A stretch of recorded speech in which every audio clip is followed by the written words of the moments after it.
स्वागत है मेरे YouTube चैनल अंकित सर टीके वाले। जैसे कि मैंने बताया था कि वो लास्ट वीडियो में मैंने बताया था कि हमारा चैप्टर बिल्कुल ख़त्म हो गया है, मगर सबसे पहले जो मैंने कराई थी एक टेबल, उसमें था number of infinity solution, no solution, unique solution, ये सब हमने बताए थे। तो उससे रिलेटेड क्वेश्चन मैं आज कराने जा रहा हूँ, जो कि NCERT में ही हैं, मगर वो कट चुके हैं। NCERT में 3.5 अब नहीं हैं, फिर भी वो क्वेश्चन पेपर में आ जाते हैं, इसीलिए हम उन क्वेश्चन को आज देखेंगे और उसको सॉल्व करेंगे। ठीक है, आइए देखते हैं। ये क्वेश्चन है, for which value of A B, यानी कौन सी वैल्यू है ए बी की, pair of linear equation and have an infinity number of solution, यानी कि इन्फिनिटी नंबर ऑफ सॉल्यूशन होना चाहिए। आइए देखते हैं क्वेश्चन को। पहले 2x क्वेश्चन हम नोट डाउन कर रहे हैं पहले, और कुछ नहीं करना है, फिर इसको सॉल्व करेंगे। पेपर में आते हैं ये क्वेश्चन, ये नहीं है कि नहीं आते हैं, कि तुम्हें ऐसा लगे कि क्वेश्चन नहीं आते पेपर में, ये आते हैं, अक्सर आते हैं। तो इस क्वेश्चन को हमने उतार लिया और इन्हें बोल दिया ए बी की वैल्यू निकालो अगर number infinity number of solution है। पहले ही बोल दिया है तो क्या होता है, आइए सॉल्व करते हैं। सबसे पहले लिखेंगे वी नो दैट, जैसा कि हम जानते हैं कि pair of linear equation has infinities number of solution.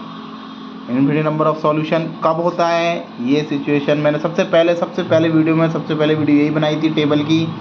A1 A2 equal जब होता है B1 B2 के और इक्वल होता है C1 C2, यानी कि A1 A2 equal B1 B2 equal C1 C2 equal. आइए नोट डाउन कर लेते हैं। A कितना है 2, B1 कितना है 3, C है हमारा 7। अब A2 नोट डाउन कर लेते हैं, A माइनस B, और B2 डाउन कर लेते हैं, A plus B, C2 down कर लेते हैं, 3A प्लस B माइनस 2, ये है।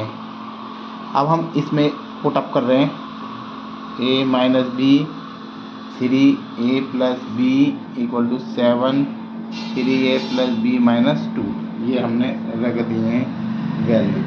अब हम क्या करेंगे, पहले हम इसको इक्वल रख लेते हैं, यानी कि इस वाले को तो मल्टीप्लाई कर देता हूँ। 2A 2B हो गया, 3A माइनस 3B हो गया, 2A में से 3A माइनस, इसको मैं एक इधर ले आया, 3B यहाँ था, यहाँ भी 2B, ये 2B माइनस हो जाएगा, प्लस की डिजिट में आ जाएगा माइनस, यहाँ माइनस का A बचेगा, 3 में से 2 गए तो माइनस 1 ऑफकोर्स बचेगा, ये 5B हो जाएगा, माइनस से माइनस कट गया, A की वैल्यू आ गई 5B, अभी भी करेक्ट वैल्यू नहीं आई है। अब इसको भी इक्वल रख देते हैं हम।